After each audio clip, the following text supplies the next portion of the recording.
Sir ಅಲ್ಲಿ ಹೋಗಿ ಯಾರು ಅಫಿಷಿಯಲ್ ಏಜೆಂಟ್ ಆದ್ರೂ ಅಂತ ಅನೌನ್ಸ್ ಮಾಡಿ. ಸರ್ ಅಲ್ಲಿ ಯಾರು ಅಫಿಷಿಯಲ್ ಅಂತಾನು ಗೊತ್ತಾಗ್ತಾ ಇಲ್ಲ ನಮ್ಗೆ ಈಗ. ಆಕ್ಚುಲಿ ಸರ್ ಈವನ್ ಆಫೀಸ್ ಅಲ್ಲಿ ಹೆಂಗೆ ಅಂದ್ರೆ ಎಸ್ ಅವ್ರು ಗೊತ್ತಿದ್ದಾರೆ ಅಂದ್ಬಿಟ್ಟು ಅಲ್ಲಲ್ಲೇ ಅಲ್ಲಿ ಯಾರಿದ್ದಾರೆ ಅದಕ್ಕೆ ಹೇಳಿದ್ದು ಅಫಿಷಿಯಲ್ ಏಜೆಂಟ್ ಅಂತ ಬೋರ್ಡ್ ಹಾಕ್ಬಿಟ್ರೆ ಜನ they will know who to approach. Because ಈಗ ಯಾರ ಏಜೆಂಟ್ ಅಂತ ನಮ್ಗೆ ಕನ್ಫ್ಯೂಷನ್. ಈಗ ನಮ್ಮ ಆಫೀಸೇ ನಿಮ್ಗೆ ಯಾವ ಏಜೆಂಟ್ ಅಪ್ರೋಚ್ ಮಾಡಬೇಕು ಅಂತ ನಮ್ಮ ಸ್ಟಾಫ್ಗೆ ಗೊತ್ತಿಲ್ಲ. ಅದಕ್ಕೆ ಅಫಿಷಿಯಲ್ ಆಗಿ ಇಟ್ಕೊಂಡ್ಬಿಡಿ ಹೋಗ್ಲಿ. ನೀವಂತೂ ಸಿಗೋದಿಲ್ಲ, ನೀವು ಫೋನಿಗೂ ಸಿಗೋದಿಲ್ಲ, ಫಿಸಿಕಲ್ ಆಗಿನೂ ಸಿಗಲ್ಲ. ನಿಮ್ ಪರವಾಗಿ ಯಾರನ್ನಾದ್ರೂ ಏಜೆಂಟ್ ಅನ್ನ ಕೂರಿಸ್ಬಿಡಿ. We will approach them only. ನಂದೇ ಪರಿಸ್ಥಿತಿ ಹಿಂಗಿರೋವಾಗ ಇನ್ನ ಜನಗಳದ್ದು ಏನ್ ಪರಿಸ್ಥಿತಿ ಆಗತ್ತೆ? ಆಫೀಸ್ ಬಂದ್ರೆ ಆಫೀಸಲ್ಲೂ ಇರೋದಿಲ್ಲ. ಕೋರ್ಟ್ ನಡೆಸಿದ್ರೆ ಕೋರ್ಟ್ ನಡೆಸ್ಬಿಟ್ಟು ಹಿಂದ್ಗಡೆ ಬಾಗ್ಲಿಂದ ಹೊರಗಡೆ ಹೋಗ್ತೀರಿ. ಹಾಗಾಗಿ ನಿಮ್ಗೆ ಎಲ್ಲಿ ಅಂತ ನೀವು ಜನಕ್ಕೆ ನೀವು ಫೇಸ್ ಮಾಡೋಕ್ಕೆ ತಯಾರು ಇಲ್ಲ, ಜನಕ್ಕೆ ಉತ್ತರ ಕೊಡೋದಕ್ಕೆ ನಿಮ್ಗೆ ತಾಳ್ಮೆನೂ ಇಲ್ಲ. ಯಾರಾದ್ರೂ ಒಬ್ಬರನ್ನ ಡೆಸಿಗ್ನೇಟ್ ಮಾಡಿ ಏಜೆಂಟ್ ಅಂತ ಹಾಕ್ಬಿಡಿ.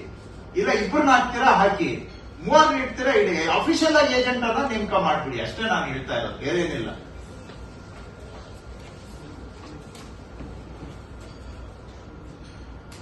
ಎರಡೂವರೆ ತಿಂಗಳಲ್ಲಿ 30 ಕೇಸ್ ಡಿಸ್ಪೋಸ್ ಮಾಡಿದ್ದೀರಾ. ಐ ಮೀನ್ ಲೈಕ್ ಯಾವ ಪ್ರಪಂಚದಲ್ಲಿ ಇದೀವಿ ನಾವು? 1730 ಪೆಂಡಿಂಗ್ ಇಟ್ಕೊಂಡು 30 ಕೇಸ್ ಡಿಸ್ಪೋಸಲ್ ಇನ್ 2.5 months. ಸರ್ ಎಲ್ಲ ಮಾಡಿ ಟಿಒ ಮಾಡಿರೋದ್ರಿಂದ ಟ್ರಾನ್ಸ್ಫರ್ ಆಗಿದೆ. ಸೊ ಹಾಗಾಗಿ ಆರ್ಡರ್ಸ್ ಮಾಡೋಕ್ಕಾಗ್ತಿ. ಆಯ್ತು, ಅದು ಬಿಟ್ಟು ಇನ್ನೂ 1500 ಕೇಸ್ ಇದೆ. ಪಿಒ ಆಗಿರೋದು, ಕಾಂಪ್ಲಿಕೇಶನ್ ಇರೋದು ಬಿಟ್ಟು ಕ್ಲಿಯರ್ ಇರೋದು ನಿಮ್ಗೆ 1500 ಕೇಸ್ ಇದೆ.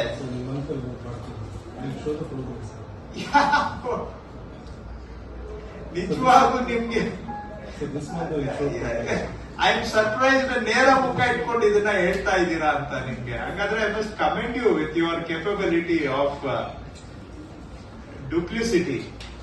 ಯಾವ ಸ್ಟ್ರೇಟ್ ಫೇಸ್ ಇಟ್ಕೊಂಡು ಹೇಳ್ತಾ ಇದ್ದೀರಾ ನೀವು? ಎನಿವೇ ಬಿಡಿ, ನಾನು ಆಯ್ತು. I don't think I am so helpless. Don't think I am so helpless. You will see. Right, ಬಿಡಿ, ಮಾತಾಡಿ ಎಲ್ಲಾರ್ದು ಟೈಮ್ ಯಾಕೆ ವೇಸ್ಟ್ ಮಾಡೋಣ. ಅಂಡ್ ಸುಮ್ಮನೆ ಇನ್ಸಲ್ಟ್ ಮಾಡಿ ನಿಮ್ಗೆ ನಮ್ಗೇನು ಸಿಗೋದಿಲ್ಲ. ನನ್ನ ಕೆಲಸ